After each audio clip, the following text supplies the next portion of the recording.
Thanks. Bruchim habayim. Welcome back, my friends. The lesson Hey, Shiur Hey of our Introduction to Reading Hebrew. I think we should immediately cue up our theme song, right? Optimize the screen and where is it? Julie, after all that, I think I got rid of what I wanted to show. That's so funny.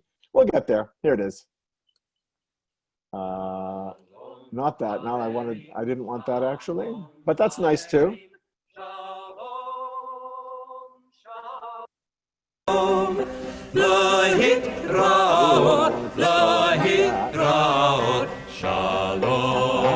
That's the weavers. We're going to get to them at the end. But what I wanted to show you now is what we took on as a theme song sort of from the beginning. All right. Further on in the clip we saw before.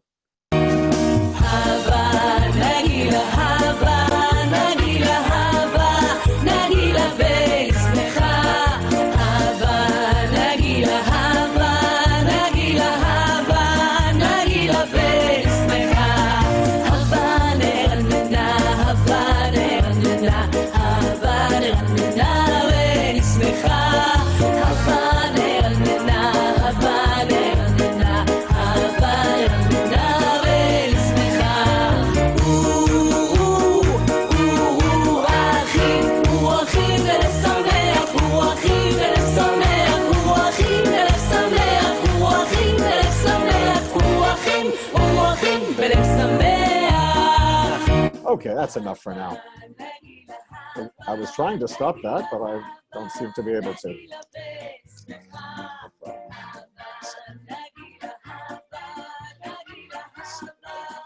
Okay. Sorry about that. You might think that I'd be good at this by now. Hi.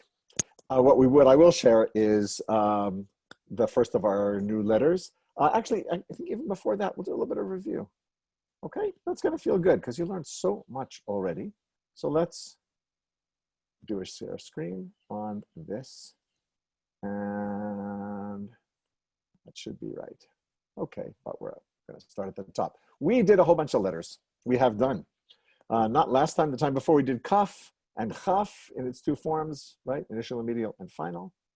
We did the ever popular lamed that looks like lightning, which I pronounce very American apparently. Mem and the version of it written at the end. For the sound, the nasal sound with a nun, either its regular form or its final form. You know that already. And the circular samach, the very funny ayin, which I'm going to keep pronouncing in my dorky way, but most people just pronounce as a stop or a silent letter. The letter pe for pa, and fe for fa.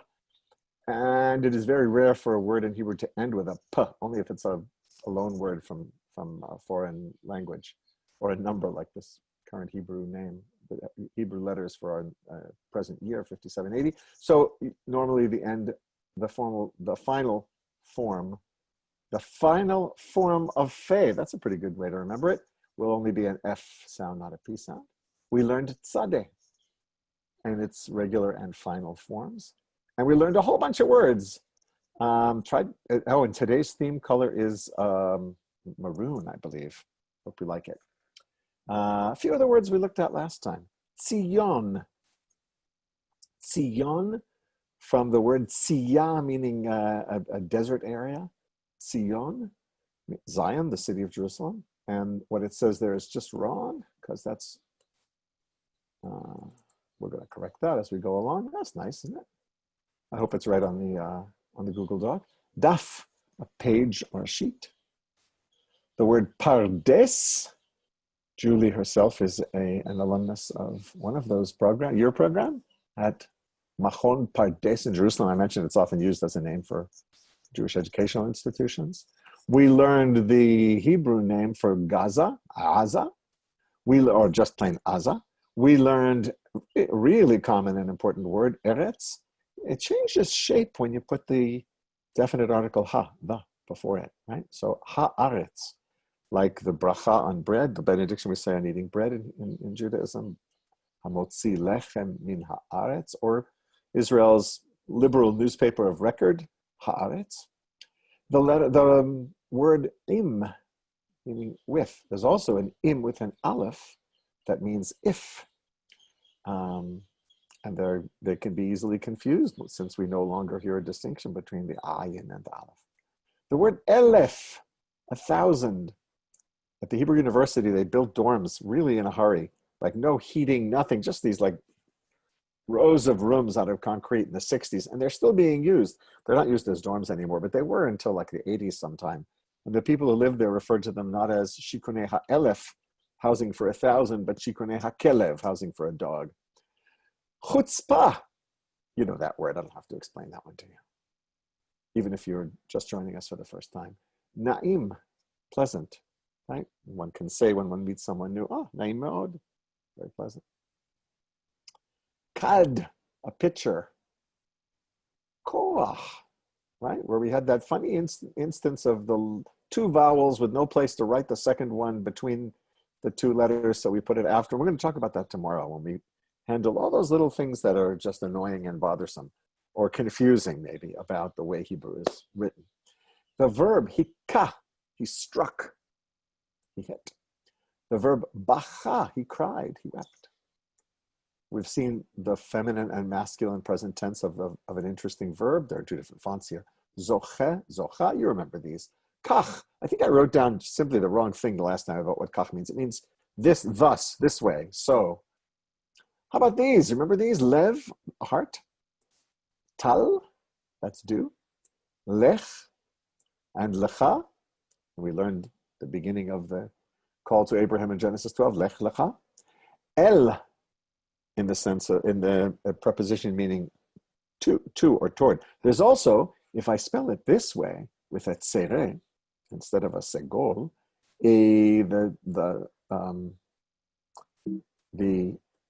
oops, sorry, I'm in the wrong alphabet. The distinction isn't really heard between the one with the segol and the one in the tzere, but this means a god, or the god, sometimes referred to as ha'el, if you believe in only one, then that one gets a capital G, etc. Same word, el, but we learned el. Whoops. Okay, sorry about that. Yep. The screen is a bit blurry. Can you do fit to screen? That might help. Where am I doing fit to screen? I can also simply enlarge my own screen. Does that make a difference to you? It's still blurry.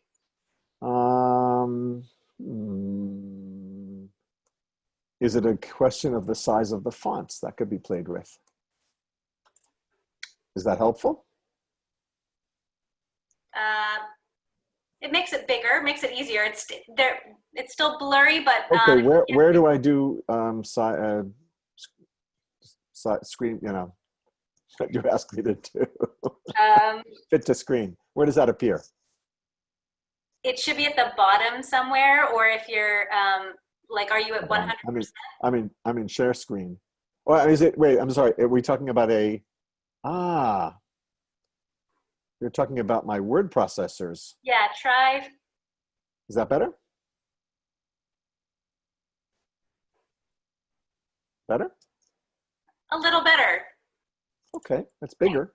I can enlarge further. Let's see how this works. I don't know if I'll get everything in my screen this way, but we'll play with it and we'll make it work. Okay. How's that? Considerably better? Yes, thank you. Great. Okay. Happily. Thank you, Julie. We don't want people to be like squinting here and not getting it. That's not what we're looking for at all. Okay. So, kad is a pitcher. These are slightly off. Koach. We learned hika, bacha, zoche, zocha, kach. Here we were in the next one, I think. Lev, tal, where were we? We were in the middle here somewhere. El, me, right? Question word who? Melech, king, and malka, queen. We've seen those before. Melech gets stressed on the first syllable. Malka gets stressed on the second, the last syllable. Gam, also, two. We learned about dam. There's a statement that's probably one of the first lines of poetry in the Pentateuch, in the Torah. Shofech dam ha'adam, he who spills the blood of a person. Ha'adam dammo yishafech.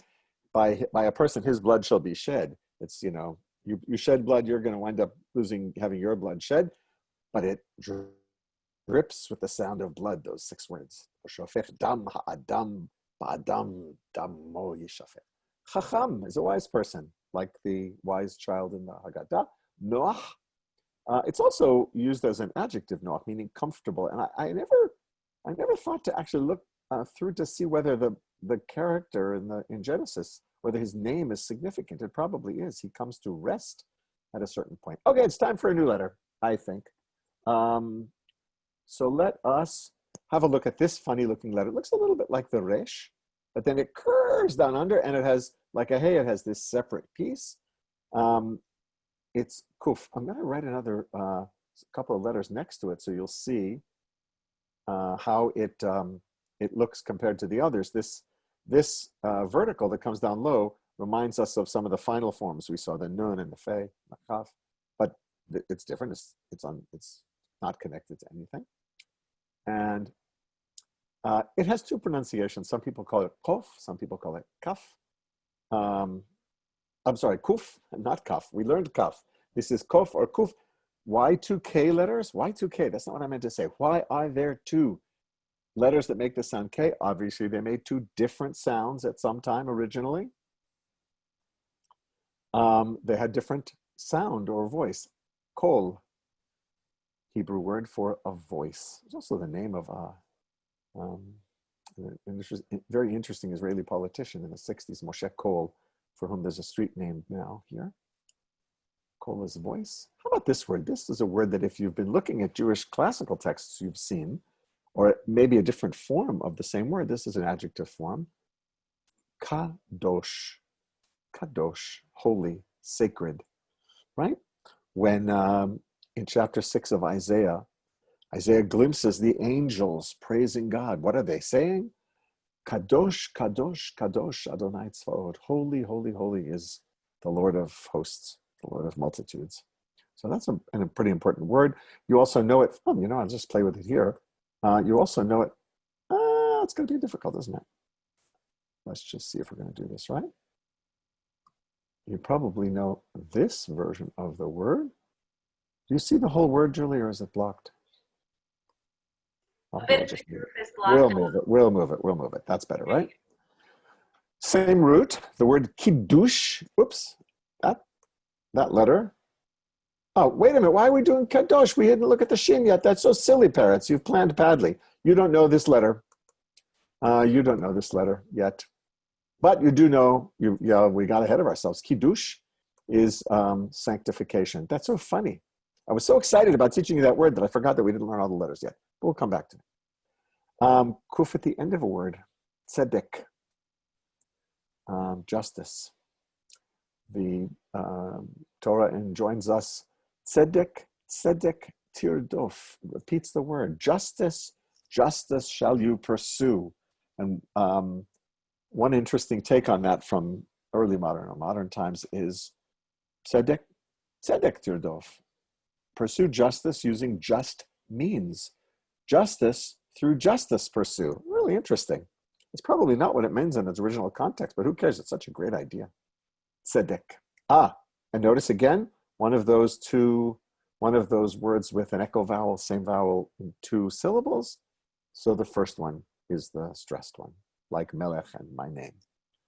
Ready to move on? We're doing okay? So silly about kadosh. I can't believe I made that mistake. Tzaddik. You might have heard this word before. Tzaddik. If you're a synagogue goer, you've heard it at the end of Psalm 29 on Friday nights. Tzaddik 92. Tzaddik katamar yifrach. That the righteous person will blossom like a tall and luxuriant like a date palm. Tzaddik, a righteous person. Obviously related through the same 3-letter root, tzaddik, dalet, and kuf, to tzedek. Sorry about that. I don't want you to get car sick watching this. Tzedek and tzaddik, obviously from the same root. I have a friend whose name is Sudikov, and he loves the idea that his name is from Tzadikov. It's actually from the town of Suldikov, and I've never had the guts to tell him because it would just dishearten him so much. Don't tell him if you know him, my friend in Berkeley. Here's a name that you've run into, but in a different form. The the form that came to us through the Greek and into European languages, Isaac, is called Yitzchak. Yitzchak. He will laugh, or he laughs. You might recall that laughter is a theme in the stories that precede his birth in Genesis, and his mother's laughter, and the idea that in her 90s she's going to have a child, and so on. So it's a very significant name, Yitzchak. There's another one, as long as we're doing the kuf. Yaakov. Yaakov is Jacob. His name seems to come from the word for heel or follow, or there are a couple of different plays in the story, Jacob's life story, on the significance of his name and its three-letter root. Hebrew words generally, if they're native to Hebrew, and their verbs or nouns have three-letter roots, and ayin, kuf, and vet, right? All this other stuff, the and this verb, vowel, and that vowel, and the prefix yud, those are all part of building.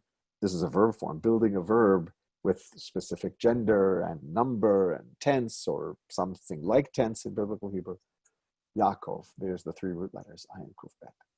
You with me? We go on? Yeah, why not? Roll it. I left this time I left it for the end of the discussion of the letter. So what's with the two k sounds? Obviously, that was not original. Well, among dorky linguist types, we transliterate the K and its equivalent in other Semitic languages with a Q and not a K. But Q doesn't really tell you the story.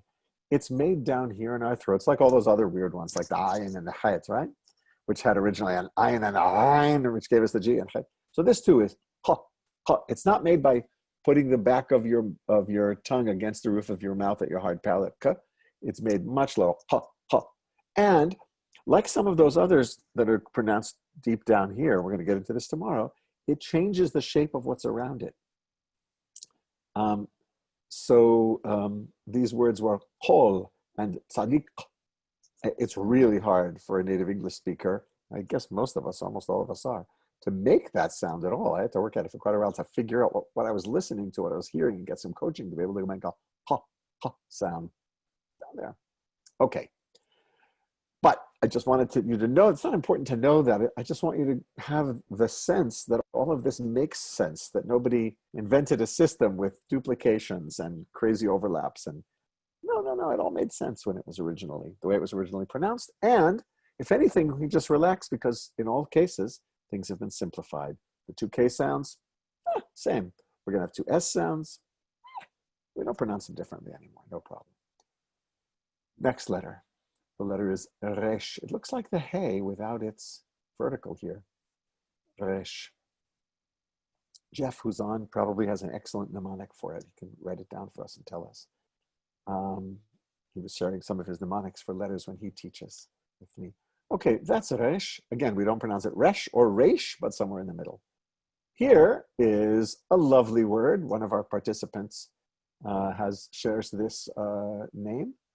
And it means joyous song in biblical or classical texts. This would be, or by somebody who's careful about pronunciation. Actually, today, one would pronounce this with the stress on the second syllable, the last syllable, rina. Rina. Why is there a dagesh in the nun? Come back tomorrow. We're going to deal with all that stuff. Because nun isn't one of those letters that I told you used to even have two different forms. It was always So what does a dot in it mean? The mystery will be solved tomorrow. Rina. But when it's used as a name, we adopt the Ashkenazi stress on the first syllable, so it becomes Rina. Rina as opposed to Rina. And then when you're speaking contemporary Hebrew, you know whether you're talking about a person or an activity, an action. Just like Dvorah is a bee, but Dvorah is Deborah. Atara means a crown, but Atara is usually the way people pronounce the name, etc. Okay, here's another one.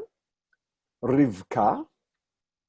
I'm taking the names of the matriarchs and patriarchs when I can from Genesis. Rivka. Interesting how that became, coming through Greek into Latin, into European languages, Rebecca. Clearly, this was, remember, the vet was not a v, but a v. It was so close to a B that people heard it as a B through Greek, Rivka. And this is one of those times where this shva comes at the end of a syllable here before the next syllable ka. So in our pronunciation, this has no sound value at all. But we said when we first saw it that clearly it must have had a sound value. Clearly in the dialect of the person who invented this system from Tiberia, it had a bit of a vowel sound to it. So it was Rivka, and that's how we get Rebecca. But for us in modern Hebrew, Rivka or Rivka. I know someone in Canada whose first name is Rivka, but with an F, because if you're not really careful and you're making it, and you're pronouncing it quickly, you stop the voicing before the K even here, so it comes out as Rivka instead of Rivka. You'll hear that too. And if we're going to do Rebecca, we got to do her daughter-in-law, Rachel. Her name actually has a meaning, a ewe, right, a female sheep, Rachel. So what would this be in Ashkenazi pronunciation then? Well, usually people are Rachel in Hebrew, not Rachel, but you might hear that. But if you're going to hear it in Ashkenazi pronunciation, you'd already hear this as an O. Remember we learned that this kamatz vowel is probably originally an O. So you may know people known as Rochel, or have met or heard of people named Rochel. So that's just an Ashkenazi pronunciation of Rachel. I think it's time to move on to another word. Well, as long as you're doing names, Baruch, now that I've enlarged it a bit, you don't see the whole name, but Baruch, and it means blessed. I think that if Barack Obama's father had been from a Hebrew-speaking country, not a country with Hamitic languages influenced through Semitics, and he would have named him Baruch instead of Barak. Same idea, same thought, blessed. And again, when you hear it as a person's name, as an adjective, as in the blessing benediction formula that's very, very common in Jewish liturgy, Baruch, Atah, right? Praised are you, Adonai, our God, ruler or sovereign of the universe, who did this or does that. Or his creator of, or whatever. Baruch. But again, when you hear it as a person's name, Baruch. I actually knew a couple named Baruch and Rivka, two Polish Jews of another generation. I think it's time to cue up some music. Let's take this a little smaller. And let's see if we do it at once. Maybe that'll make it small enough. Yeah, that kind of fits, right? Almost. We're going to get it in there. Let's look at the words. We have the ability to do all the words but one now. And we're going to look at them. Hava, let's, Nagila. You know people whose name is Gila, right? Or Gila is joy. So Nagila, let's be joyous. Hava Nagila twice. Hava Nagila a third time. Venismecha, we'll get to that later. Let's be happy. Hava, and that's sung twice. And then twice, Hava Neranena. Remember my friend Rina? Well, the full root of her name has two nuns. That's a preview of what we're going to do tomorrow. Has two nuns, Neranena. And so this is similarly, let's sing for joy. Hava Neranena venismacha, and be happy. Should we hear it? Just like, yeah. Let's take a quick music break. For that, I've got to figure out where I am. You are screen sharing. And now we're going to stop share and do a new share. Okay. And that would be here.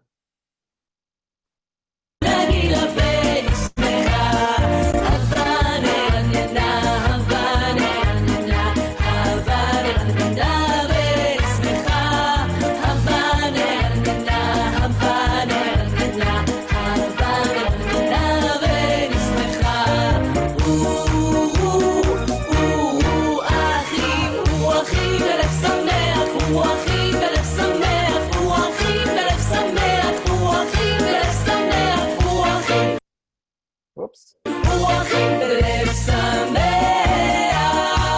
I guess tomorrow we should actually look at those lines too, right? Uru achim belev sameach. But for now, we'll just stick with those first couple of lines. Okay.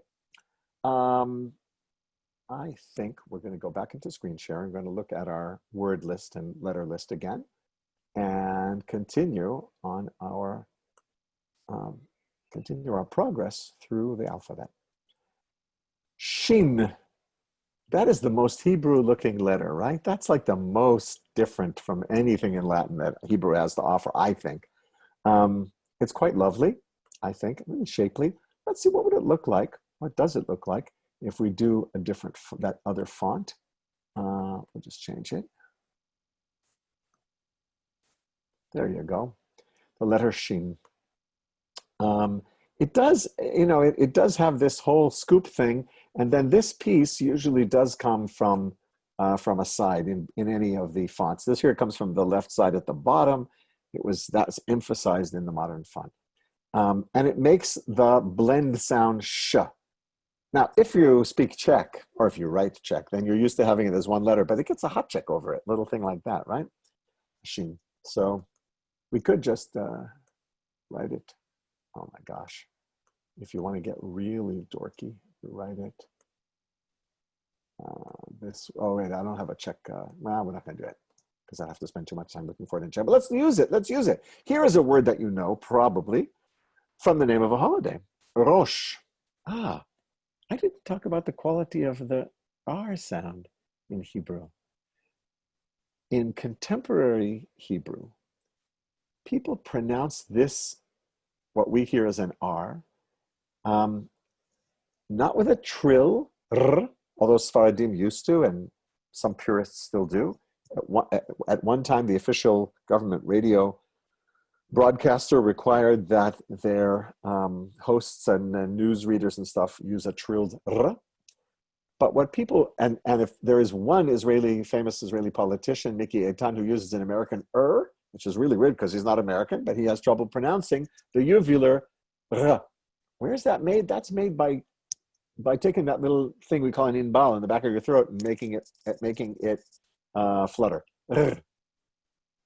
Rosh. If you can get that, then you're like really doing Israeli Hebrew. Get the verb, get the length of the vowels, medial, and get the r, and you're good. Rosh is a head. Notice something funny about it here. This O is a vowel, right? It stands for the O vowel. Why is it over an aleph and a resh? Well, the aleph was originally there. Remember, Hebrew was written without all these vowel sounds. The aleph was there to indicate an O vowel. It's pretty rare, but it does happen. And this shin, this dot, really is part of this letter. We're going to see later that it's an addition to it, but part of this shin letter. So this one we hear as a vowel, and this one just is kind of, in orbit here around the shin to give it its character. Rosh, head. And if we're going to do that, then obviously we should also learn shana, a year. Shana. Again, 2 syllables, but when they are, and they're echo syllables, but when it's this one, when they're syllables done with the kamatz, they don't have that stress on the first syllable. So it's not shana, it's shana, unless you are speaking Ashkenazi Hebrew, in which case you call it Rosh Hashanah. Rosh Hashanah, Shona, Shono. But there you go. We call it Rosh Hashanah, head of the year. The first day, actually 2 days of the year, which begins sometime in September or October of each year. If you haven't learned about the Hebrew calendar and how it works, it's worth just having a look at the Wikipedia article. It's a little quirky. And here's a word that you must know, either in the sense that you must already know it, or if you don't, you really must learn this one. Shalom has a 3-letter root, shin, lamed, and mem. This is a vowel in the middle, right? The 3-letter roots are almost always consonants. Shin, lamed, mem. Shalem.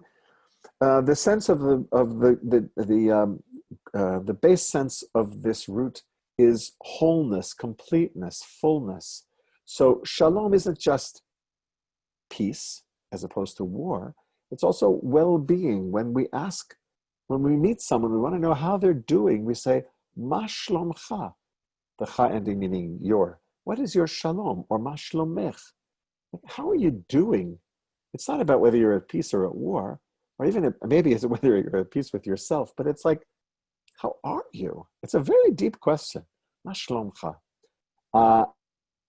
And this definitely deserves a moment with Robert Goulet, who is going to share with us a song from the 1961 Broadway musical Milk and Honey, music and lyrics by Jerry Herman. And it's just fun. Here, let's go to share screen. Let's make sure we're optimized there. And we'll go to the right one. And here it is. Unfortunately, we don't have any visuals except the cover of Robert Goulet's On Broadway Volume 2.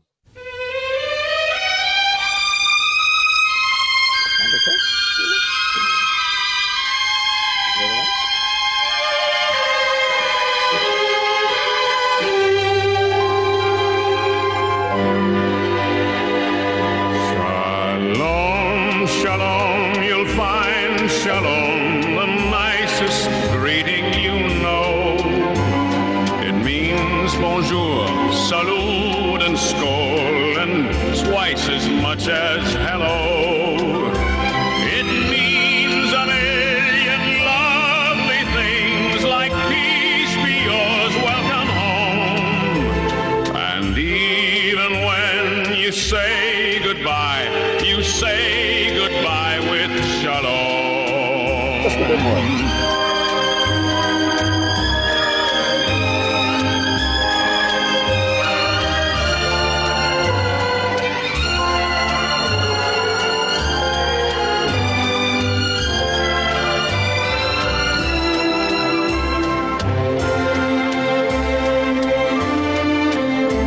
Okay, well, I thought there was going to be more lyrics in that section.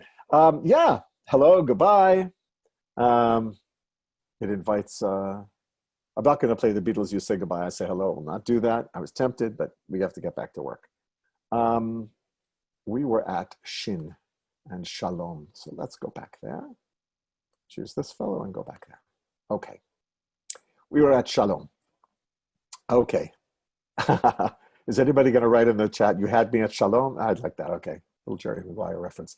Yeah, this is another word that you probably know because not only is it a phrase of greeting, shalom aleichem, literally peace upon you. Remember, al is upon or up because we learned el, upward. So aleichem, this suffix is you, masculine plural. Peace be upon you. And of course, one of the maybe the most prominent Yiddish writer of the generation of the flourishing of Yiddish literature in the interwar years and earlier, Shalom Aleichem. That was a Yiddish pronunciation, right, of Shalom Aleichem. So his name was Shalom Aleichem, but when you get to his street on the bus in Jerusalem and the recorded message tells you what street you're coming to, it doesn't say Shalom Aleichem, it says Shalom Aleichem. Okay. Onward. It was time, right? Oh, yeah. You know what? It's a daily double again. We didn't do it when we started the shin, but you probably noticed that it's really weird that this letter includes a dot on the upper right. Right? What's that about? Right? This one has a moon and it's stationary. Well, that's because we have to distinguish it from an identical letter. Yeah, I know. Doesn't make any sense, but we're going to explain it tomorrow. Identical letter. Tomorrow we're going to get into Welsh and all kinds of weird stuff. Identical letter with a dot in the upper left has an S sound. Why are there two S sounds? We had the samach for S already. Okay, you're absolutely right. This has a weird history. But for us, for now, if it's a dot on the upper right, it's sh. If it's a dot on the upper left, it's s, samach, sin. Sorry, letter sin. S sound. Here's a word you've run into before, perhaps, simcha. This is also a person's name. It was one of the first Hebrew unisex names. Simcha was already a couple of generations ago at least, either a name for a man or a name for a woman. Simcha, and again, as a personal name, you'll often hear it pronounced on the penultimate syllable, the next to last syllable. Simcha, right? Simcha, joy. And it has to do with, simcha is an abstract noun from this same root as this adjective, sameach, right? Belev sameach, with a happy heart. We learned lev and sameach, so the end of That line we're going to look at next time on Shalom. Havanagila is belev sameach. Here it is. The sin, mem, and the chet. And that weird thing again where since I've got two vowels, a and a, between and ha, I got to write the second one under, but don't pronounce it samecha. No, no, no, no, no. You know that this is sameach, like Noach and Koach and a few other words we saw. Okay. Don't worry, be happy. A phrase that you've probably heard, and we've learned both words, I believe. Chag, holiday, and sameach. This is the most common greeting on a Jewish holiday, Chag Sameach. It might not say it on Yom Kippur, which might qualify as a Chag, but is a somber and more serious day for most of us. Most of us see it that way. But most Jewish holidays, perfectly, the right thing to greet someone with is Chag Sameach. Let's go on to the next screen. Are you ready? You're still there with me? Yeah? Yeah? Do we need a seventh inning stretch? You need to move? Sason is pretty much a synonym for simcha. Sason too is joy or joy or happiness. And it's interesting that they both share the s sound, one once, one twice. And biblical prophets have used it, sason v'simcha, simcha v'sason. You'll see them paired together sometimes for assonance, in effect, in poetry. And also not uncommon, not terribly uncommon as a personal name, usually among Jews from the Sephardi world. And even though Jews from the Sephardi world would always have said sason in contemporary Israel, where we make that distinction between names, proper nouns and common nouns, where they're the same word, by changing the stress, you'll often hear, I know a fellow, a fruit and vegetable vendor of some repute, just down the street from me, who is known to everyone as Sason. I'm sorry, he runs a grocery store. He's not the food. Here is a great word. This is a great word because you've heard this word, and I don't know if you've ever paid attention to where it comes from. That it's from the Bible, from the book of Judges. A Shibboleth. If you look it up, I'm not going to share it. You can look at the Wikipedia screen. I've got it for you, but I won't take the time to share it.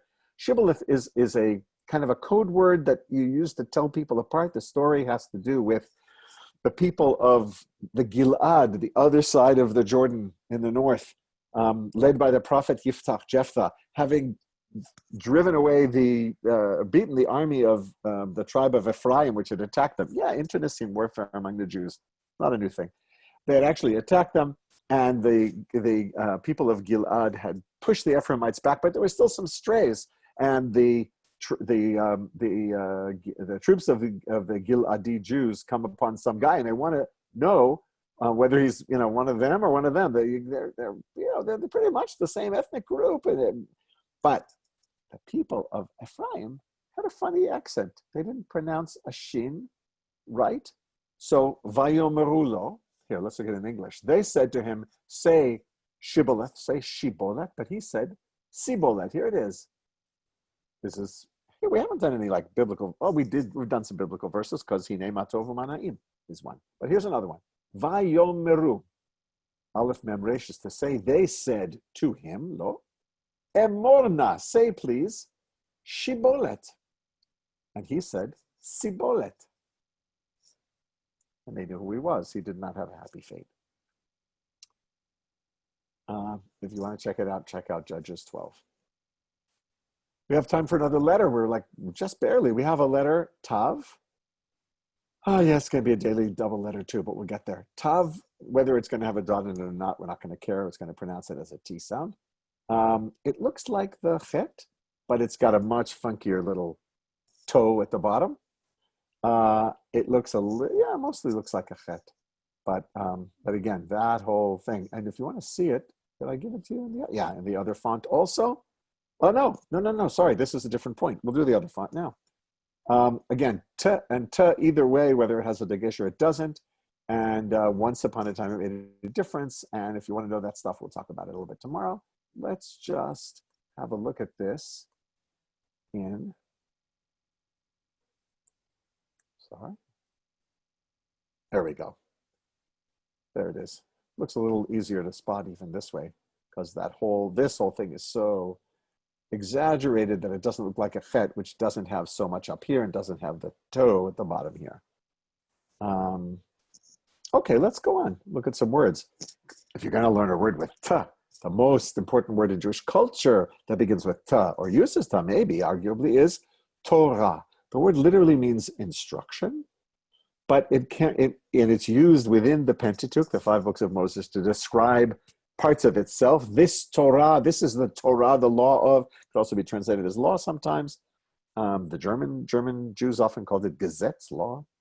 And so sometimes you see Torah, the 5 books of Moses, the Pentateuch, the Torah called the law with a capital L. But it came to mean the first five books of the Hebrew Bible, Torah. And by association, all of Jewish culture and lore that comes from it, that isn't strictly secular in nature. When a person says he's studying Torah, it doesn't mean he or she is necessarily studying the 5 books of Genesis, Exodus, Leviticus, Numbers, and Deuteronomy. It could be any of the whole literature that springs from them. And you know the holiday, we know Simcha, and we know Torah, so the holiday of Simchat Torah, which is not in the Bible, but it's a biblical holiday, sort of, kind of. It's the 8th day of a 7-day festival. Am I confusing you enough now? Okay, that's going to be a different course on the Jewish calendar. We're going to have to do one on the Jewish calendar. Simchat Torah is the extra day of the 8th day of the 7-day festival of Sukkot. The Jews in Babylonia didn't know what the heck to do with it, so they invented a whole system of reading the Torah in 1 year, apparently so that you could have a holiday on that last day of Sukkot in the fall, and it is known as Simchat Torah, the joy of Torah, the celebration of Torah. On that day, Jewish communities around the world conclude their cycle of reading the Torah by reading the end of the book of Deuteronomy and immediately begin again with Genesis. Being part of Jewish culture is being part of the weirdest book club in the world because we read the same 5 books every year. But we find something new in them every time. Tam, I think we looked at Chacham, and maybe we looked at Rasha, so the 4 children in the Haggadah, the one who's simple, who's naive. He's not so little or underdeveloped cognitively that he can't ask a good question, but he asks the most simple, basic questions about the most simple, observable things. That's a tam. And I said arguably Torah might be the most important word with tav in it, because the other argument I would make would be for the word Shabbat, the Sabbath. Even the English word is just interesting how the sh became a sahir. Ooh, that's more to talk about tomorrow. That Shabbat, it doesn't have a word in English. We use a version of the Hebrew word, right? It's a concept that goes beyond simply the idea of a weekend. There's a wonderful book called Waiting for the Weekend, if you want to know the history of weekends, by Witold Rybczynski. Really good reading. If you're interested in the dorky things I'm interested in, Shabbat is a concept of having to do with resting. Shavat, the root is the root for rest. It's intended to be a day of refraining from working the world for our benefit and of simply observing and enjoying it. Okay, you didn't sign up for a sermon. Vayomer lo sibolet emor sibolet. I don't know why that's here now, because I was going to do it down here. Oh, that's why, because I shouldn't have done it earlier because we hadn't learned the tav yet. How silly of me. And I even went back and then put it down here and forgot. Okay, you guys are really rolling with the punches today when I'm screwing up. I'm very impressed. I think it's time for one of our other theme songs. We're ready now to read the last of the words we weren't able to read before, the word shevet, right? The word has to do with sitting, resting. Behold, hine. Hine is exactly like the French voici. Look, behold. Ma tov. What good, how good. Uman na'im, how pleasant it is for achim to shevet. Shevet is the stripped down infinitive version of the verb. It's not he did it or he will do it or she, or it doesn't have tense or number. It's just the raw idea of living someplace, sitting down and dwelling someplace. Behold how good and how pleasant it is for brothers to dwell together. Yeah, we'll do a little quick music. We don't have much time.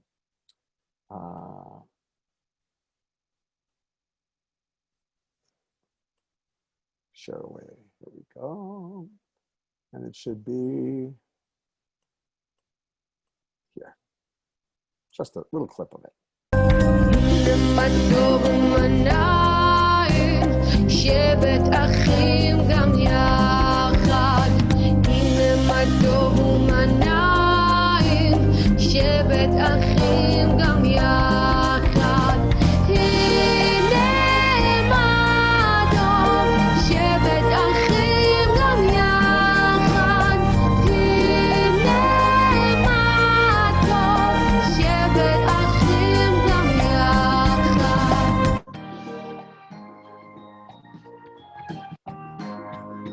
Oh, let's get rid of him.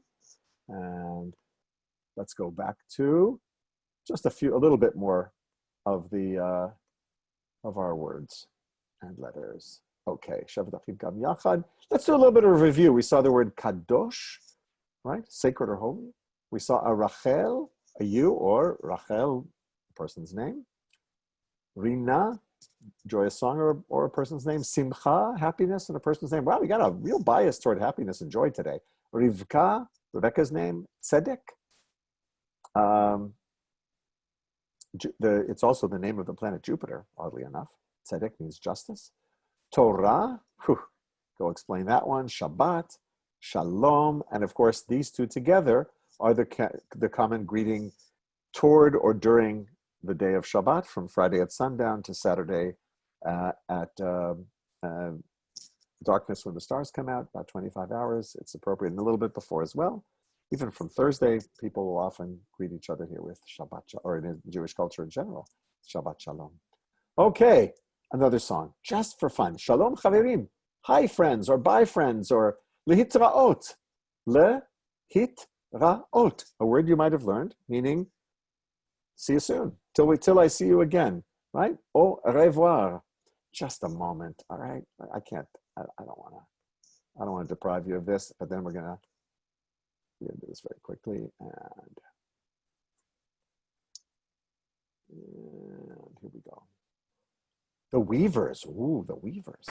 Shalom Chaverim, Shalom Chaverim, Shalom, Shalom. Lehitraot, lehitraot, Shalom, Shalom. Shalom Chaverim, Shalom Chaverim, Shalom Chaverim, Shalom Chaverim, Shalom Chaverim, Shalom. Okay, we'll have to stop our round here because we just don't have time to do the whole thing, but you can get it on YouTube the way I did, the Weavers. Yes, I think we should go to chat and see if we have some good comments, questions, suggestions, complaints, fulsome praise.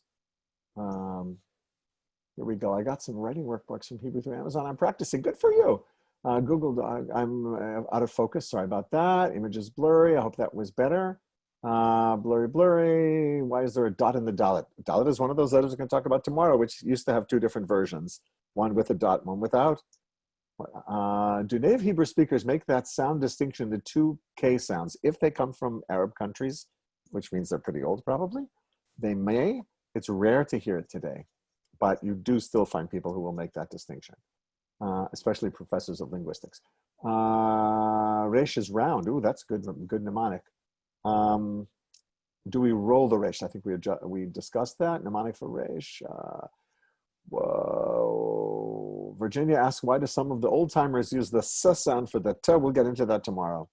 Tav, without a dagesh, Ashkenazim pronounce it as a s. What's that about? Let's see. Adonai and Adonai. I don't have time to get into that now. Virginia has the best questions. Is Shalom Aleichem always plural? Yeah, that's a really good question. Yeah, it's kind of become like a bound collocation, like two words that just belong together, a fixed stock phrase. So you might even say it to an individual, no, Shalom Aleichem, how you doing? Shalom Aleichem. Even though technically it's addressing a plural.